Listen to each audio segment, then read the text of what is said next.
Welcome back to another episode of Live in the Rhythm. Today, we're digging into something that shapes our mindset, our relationships, and the way we intentionally live and lead our lives.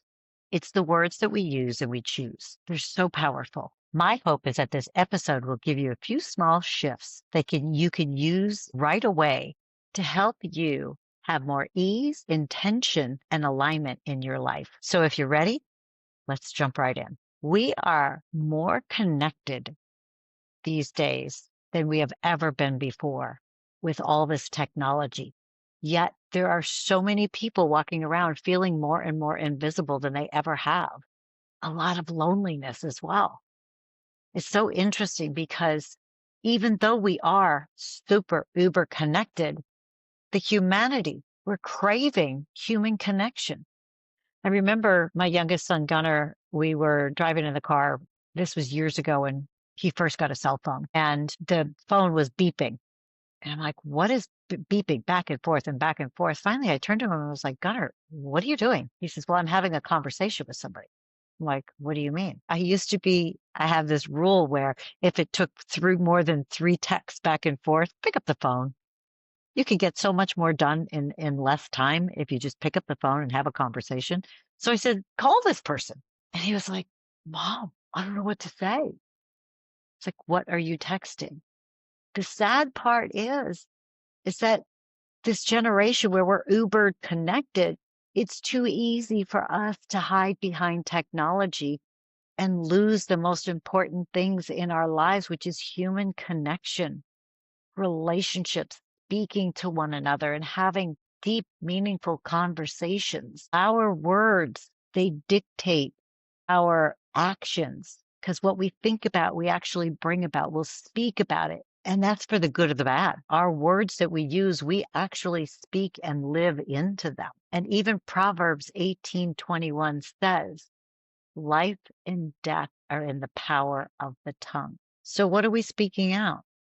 Are we lifting others up or are we cutting them down? And when you think about it, the sad truth is that we're running so fast in our lives because we're bombarded by technology. We're bombarded with news and there's reels. There's all kinds of things just quickly, fast, fast, fast coming at us that we don't recognize that we can run off at the mouth. I know. Listen, that used to be me.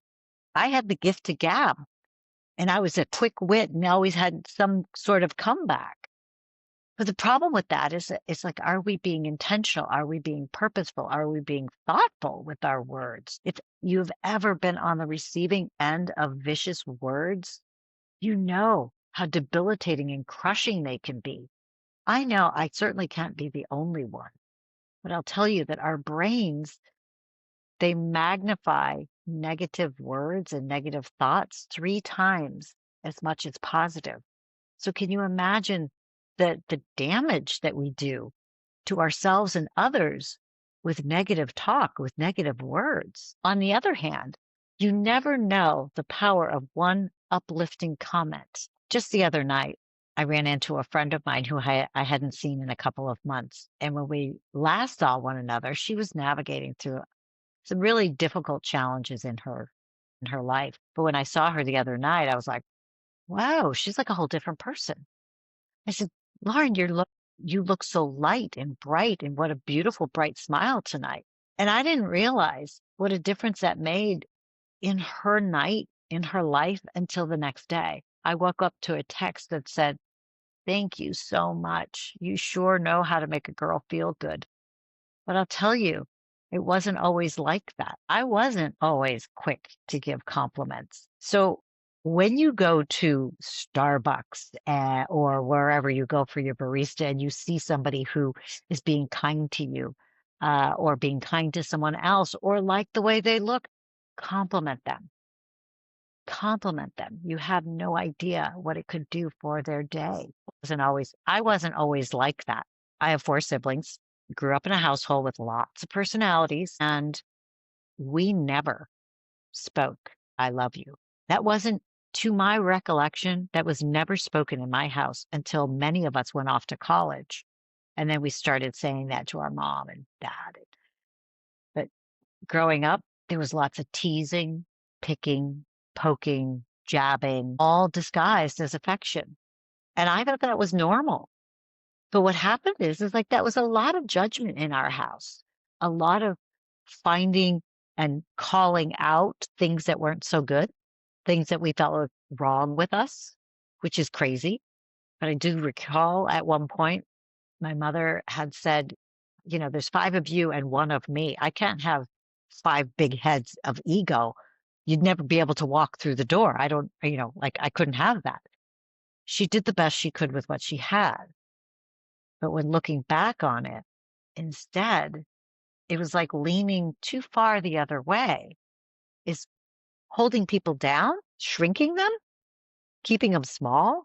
Not good. I do recall also another time where my dad had said, "Oh, people are being really nice. They must want something from you." Those kind of comments when we're younger plant seeds, and they're not good seeds. What that ended up doing is it hardened my heart. I didn't realize, but I would brace myself a lot for like, here it comes. Here comes the insult. Here comes the judgment. And what most people want is to be known and loved. What I recall is I would hold people at an arm's distance. I wouldn't allow them to get too close because I was afraid of judgment. I was afraid of feedback. I didn't want to hear what they had to say because it used to be negative, right? Growing up in that household where it was like, you need to have thick skin. It turns out that as I grew up and went into college and in my profession, I would get performance reviews and they were glowing reviews.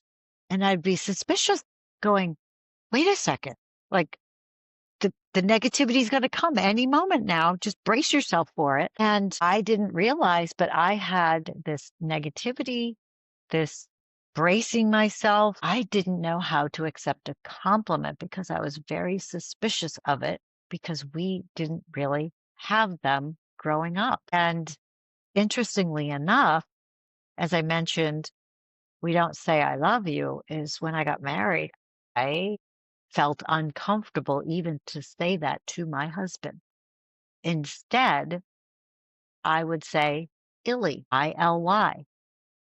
I felt that if I said I love you, it opened me up for vulnerability that I would only be crushed. Can you imagine that? I don't think I'm the only one. Please raise your hand because I don't think that I'm the only one like that. But I'll tell you how crushing it had been. And I used to use it as a joke, tongue in cheek, illy bobilly, and thought that that was kind of funny. And even to a point where a friend of mine had called me out on it. And she was just like, I tell you, I love you. You never say that. And I really had to dig deep as to where was the root of all of this? Where was that coming from? I not only didn't feel comfortable receiving that, I didn't know how to. I would just compliments, nah, that's nothing. But when you think about it, when somebody encourages us or gives us a compliment, that's a gift. Can you imagine somebody giving you a gift and you just refusing it? We're refusing a gift that somebody else now we're impacting the person who wants to give it to us. Because when people are giving gifts, they feel fulfilled.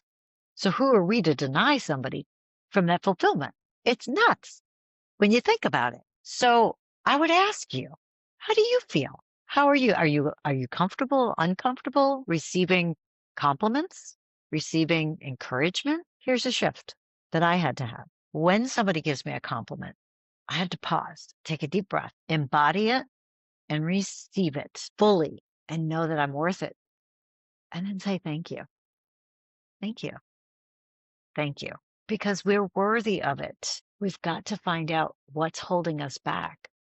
When somebody wants to give us a gift, pause, embrace it, and say thank you. Have you ever noticed how one word can either impart fear or limits to yourself or someone else? I was on a hike with a friend of mine not too long ago, and we were catching up about family and our life. And I had asked her, I said, "Hey, how's your daughter like college?" She was like, "Yeah, she likes it. She likes it." And I said, "Is she working?" She's, "No, I don't want her to worry about work. all I want her to do is worry about school. It hit me hard. I was like, well, wait a minute. Are you worried about school? Is she worried about school? No. And I said, well, you just said that you want her to worry about school. She goes, no, no, no. I go, okay, well, you don't want her to worry about school. You want her to be more focused on school and not be distracted. Yeah, yeah. And I said, see the words that we use. I said, you're imparting worry, not only in yourself, but in your daughter. No, no, no, just worry about that. Don't worry about that. How many times have we said that with our team members? Yeah, I don't want you to worry about, don't worry about that. We're planting a seed of worry when instead what we mean, here's what I want you to focus on, or I'm concerned about this, not worried. Watch the words that we use because we live into them. Plus the fact of the matter is that our words have energy to them. We can either build them up or tear down, and you wait and see. When my boys are younger, they're like, Mom, I can't do this and I can't do this. And I go, wait a second, you're asking the wrong question. It's not, I can't do this. It's like, what's it going to take? What can you do? Because you see, when you say you can't do something, it's like you're cutting it off and putting a period at the end, and your subconscious mind is no longer looking for an answer, no longer looking for the solution, no longer looking for a way to figure things out. So for putting that stake in the ground saying, I can't, you're giving up. You don't want to give up. What's it going to take? What can I do?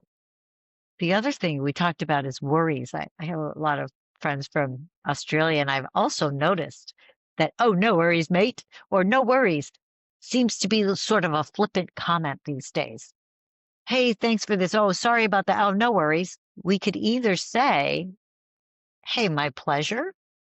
If somebody says, hey, thank you for writing that report or bringing me dinner, instead of saying no worries, it's my pleasure or no problem at all. One of the two. Watch and see what a difference that makes. Makes a huge difference. How we end up approaching our work, our tasks, my kids and their chores. Oh, I have to do this. No, you get to do this. You choose to do this. When you choose it, it's empowering. When you feel like I have to do this, it's being imparted on you. See the difference? Feel the difference in that? So let's use our words as a gift of kindness, attention to one another. It costs nothing and changes everything. Words of kindness, words of affirmation. So what are words of affirmation? The interesting thing is that I learned that because we had so much judgment in my family and didn't really say I love you, turns out that my love language is words of affirmation, along with physical touch, with that picking and poking and jabbing that we grew up with. But words of affirmation, they speak specifically to somebody's character or their value. Words of affirmation, be specific, not, hey, thanks a lot. Thank you for your thoughtfulness. Your dedication inspires me. Be specific. Speaks to who they are as an individual. Then the acknowledgement. I share this a lot with leaders that I work with. Acknowledge your team members. Hey, thank you. The acknowledgement is thank you for that effort that you put towards this project. I noticed you really had a lot of effort on that project. So the acknowledgement is based on what they do. Affirmation is based on who they are. And then the third one is edification. Are we edifying other people? Are we speaking life and belief into other people? What that means is we get to believe in people's potential. I know you're able to do this. I believe in you. Can we speak belief into other people?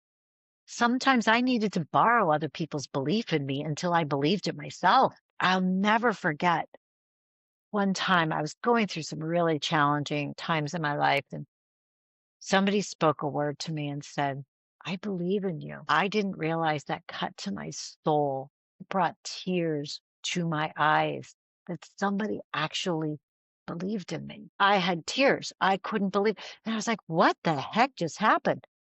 It's because it speaks to who we are. And when somebody believes in you, like, can you imagine the relationships that are transformed with acknowledging affirming and edifying our loved ones, our children, our significant others, our team members. It costs nothing and changes everything. This is where we can do better. Now that we know better, we can do better in our personal lives and in our work lives. As leaders, we can do that for our team members. You watch and see how they step up, how they begin to perform because they feel better. It gives them more confidence. I want you to try that. It's a micro challenge for you today. Think of a person that you can edify, acknowledge, or affirm, and see what a difference that will make, not only in their life, but in yours. But a word of caution, don't do it for the reaction. Do it out of the fullness of your heart. It's a gift that you get to give other people. So thanks for joining me today.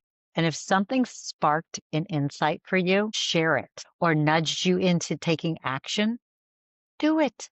Share it with someone else and see what a difference it will make for you. And if you want more tools and information and conversations to help you transform your life and find the rhythm that works for you, hit subscribe so you won't miss another episode.